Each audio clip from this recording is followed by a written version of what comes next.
In October, as expected, Australia's property market kept rising across the board. People who once swore they'd never buy are now thinking about getting in. This time, Melbourne's pace has actually overtaken Sydney's, turning it into the biggest dark horse. So, are Melbourne housing prices finally about to explode? Behind those market moves, the Australian Bureau of Statistics has just released inflation, jobs, and population data, all of which point to the rate cut cycle likely being over. Policy-driven stimulus for housing isn't likely to return in the short term. Then how long can this heat last? And looking ahead, what's the single factor that truly supports Australia's housing market? Let's break down the October trend in Australia's property market so investors can get ready for the changes that are about to unfold. Hi, I'm Alex and welcome to Aus Property Strategy, where I break down real estate investment strategies, key economic trends, and proven paths to wealth creation. If you're finding this helpful, go ahead and smash that subscribe button, turn on the notification bell, and catch our new videos every week. Without further ado, let's jump right in. In October 2025, Australia's housing market extended the pattern of recent months, rising 1.1% for the month. That makes 9 straight months of accelerating gains, with a very clear trend. At the start of the year, the overall market direction was still hard to read, but after the rate cut in February, the market began to rebound. The May cut confirmed the direction and the price picked up. After the third cut in August, the market continued to accelerate. In October, Sydney rose by 0.7%. The pace was a touch slower than August and September, but the upward trend didn't change. The real surprise was Melbourne. It broke above the plus or minus 0.5% flat range baseline to post its 0.9% monthly gain, and its speed officially overtook Sydney. If that momentum holds, Melbourne could become the biggest dark horse in the coming months. We'll break down the Melbourne property market in detail later in this video. The trend in the mid-sized capitals hasn't changed. Brisbane, Adelaide, and Perth all have been rising for more than 2 years. Their growth pace bottomed in February this year. Then came 7 straight months of faster gains. In October, Brisbane jumped 1.8%, clearly breaking away from its July-August growth range and taking off. Perth rose 1.9%, making it the fastest in the country for October. Adelaide was up 1.4%, a clear acceleration, though not as fast as other two. Brisbane and Perth have completed a V-shaped rebound without any negative months, exactly as we forecasted in our annual wrap-up webinar last November. For those who've worried since 2 years ago that these 3 mid-sized cities had topped out, did you buy later on? Because they're still heading up. The 3 smaller capitals are moving a little bit differently. Hobart hasn't formed a clear uptrend. It's been up and down across the last 2 years, but the direction is improving. Darwin has continued its surging pattern, up 1.6% in October, though the pace seems to have hit an inflection point. Canberra looks a bit like Darwin this time. Its monthly gain pulled back slightly to 0.6%. Overall, both Darwin and Canberra are especially sensitive to interest rates. When rates are cut, prices rise. When cuts pause, the speed of increases eases a bit. That ties back to the market size, especially Darwin. Darwin's median house price is the lowest in Australia, so even a small rate cut helps buyers at the price point more. With no cuts in October, we expect that when the November data lands, the market may look a bit softer than October. Those were the month-by-month moves, city by city. If you want to see the trend, the best tool is still the 90-day moving average. On the chart, it's obvious that the large and mid-sized capitals are in an upcycle. Hobart, which kept swinging around, is now in an upcycle too. The 5 green circles on the chart mark the moments over the past 5 years when I made the market calls. All 5 were correct. Regulars who watch our monthly live streams have witnessed the full process, from forecast to verification. If you like to fact check, feel free to dig into the previous webinar replays. As of this video, Sydney, Brisbane, Adelaide, Perth, and Darwin have all reached record highs. Melbourne sits 1.4% below its March 2022 peak. Hobart is 8.9% below. Canberra is 3.5% below. Melbourne and Canberra will likely hit record highs no later than the end of the first quarter next year. That's when it gets very interesting. With 7 of the 8 capitals at record highs, will those who decide not to buy the moment they hear record high still want to step in? Many people hear that phrase and get worried. If it's already a record, how much upside is left? 2.5 years ago, people who skipped Perth and Brisbane because they were at record highs now regret it a lot. Australia's housing market can rise and fall in the short run, but over the long run, it has kept climbing. Those who stay bearish over the long term probably haven't grasped what investing really is. Buy, hold for the long term, and let compounding deliver average long-term gains. That's the approach to Australia's property market that suits most people. Over the past 12 months, national prices rose 4.8%. Darwin led with 12.9%, while Melbourne rose only 1.9%. I haven't bought in Darwin myself, and I haven't recommended it to our members, not because I didn't know it would rise or that rental yields are strong, but because it doesn't fit our investment framework. For ordinary investors, the best path is to do solid due diligence, buy and hold for 10 to 20 years to enjoy compounding and capital growth. I hope our members reach financial freedom sooner, gain the freedom to resign, and like me, be able to go for a trip at any time. Over a 10 to 20 year holding period, I honestly don't think Darwin will beat Brisbane. Of course, if you prefer short-term trades, sell in about 3 years, Darwin is a reasonable choice. In the October data, we also noticed something interesting. One leading indicator of the overall market is days on market, how many days a listing takes to sell. If days on market lengthen, it suggests absorption is weakening.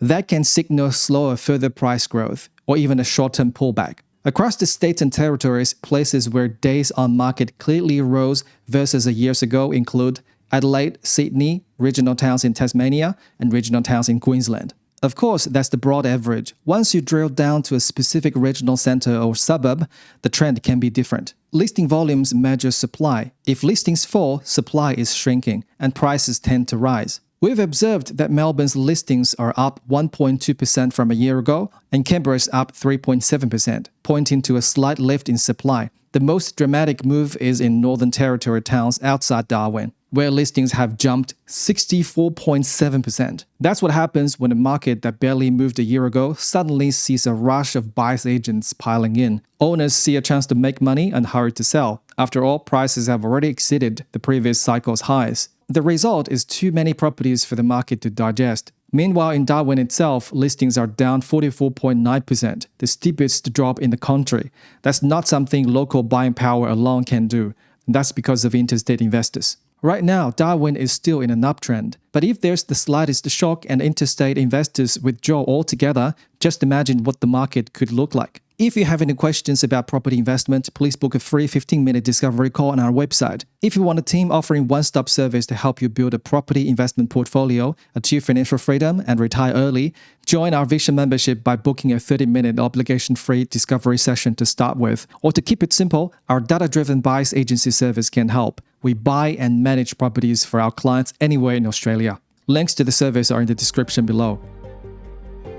On 5th of November, the RBA chose to stay put and pause rate cuts. Why did the central bank make that call? And what will the path of cuts look like from here? To understand that, we need to see what the economic data is pointing to. In the third quarter this year, inflation rose. Trimmed mean CPI jumped from 2.7% in Q2 to 3%, hitting the top of the RBA's 2 to 3% target range. If inflation pushes above 3%, the bank may reconsider a hiking cycle. In September, the unemployment rate rose from 4.3% to 4.5%. On the surface, it's not much, but it has climbed for 4 straight months. The RBA is now caught in a dilemma. Rising unemployment argues for cutting to stimulate the economy, lower companies' financing costs so they can expand and hire.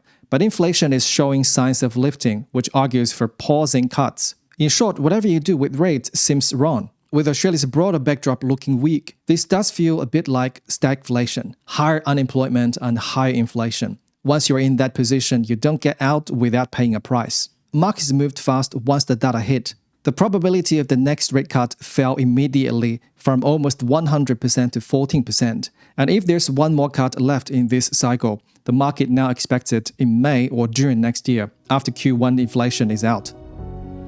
Regular viewers know that on the 1st of October this year, the federal government rolled out the 5% deposit scheme, a support program designed for buyers with small deposits who don't want to pay lenders' mortgage insurance. Each city has its own price cap for eligible properties. Sydney's cap is 1.5 million, Hobart is 700,000. When the policy launched, plenty of people wondered, would it push prices up and by how much? What would it do to the broader market? We now have the survey data. Through October, properties within the 5% scheme's price caps rose notably faster. For example, in inner Melbourne, homes under 950,000 were up 1.7% for the month, while those above 950,000 rose only 0.4%. Other cities show the same pattern. In Sydney's north, properties above 1.5 million actually fell 0.3% on average in the month. These numbers show two things. First, the broad market direction is one thing, but sub-markets can move very differently. Second, a meaningful part of October's faster overall rise came from rapid gains in stock covered by the 5% scheme.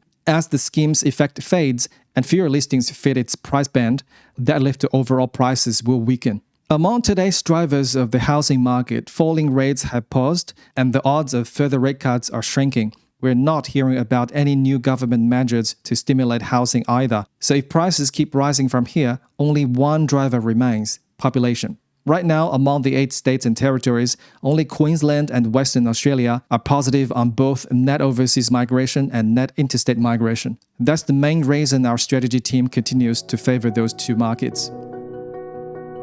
At the beginning of this video, we noted that in October, Melbourne outpaced Sydney and showed signs of a breakout. So where is Melbourne actually headed? Let's look closely at the data from Quartality's special report on Melbourne. Over the past 5 years, Australia's average home price is up 46.8%, while Melbourne has risen only 17.5%, a clear underperformance. Rent growth has also lagged the national average by about 25%. There is a silver lining. Melbourne's price-to-income ratio has improved, coming down from 8.2 times in 2017 to 6.9 times right now. Homes have become more affordable, bringing more first-home buyers into the market, and Victoria's owner-occupier share has risen. Why has Victoria's market diverged so much from the national trend? 3 reasons. First, the land tax threshold was cut from $300,000 to $50,000. Almost every investment property now pays land tax. Second, there's a uniform $975 increase to land tax. Third, the absentee owner surcharge was lifted. In practice, for a rental with a land value of $650,000, those 3 changes lift annual holding costs by around $1,300.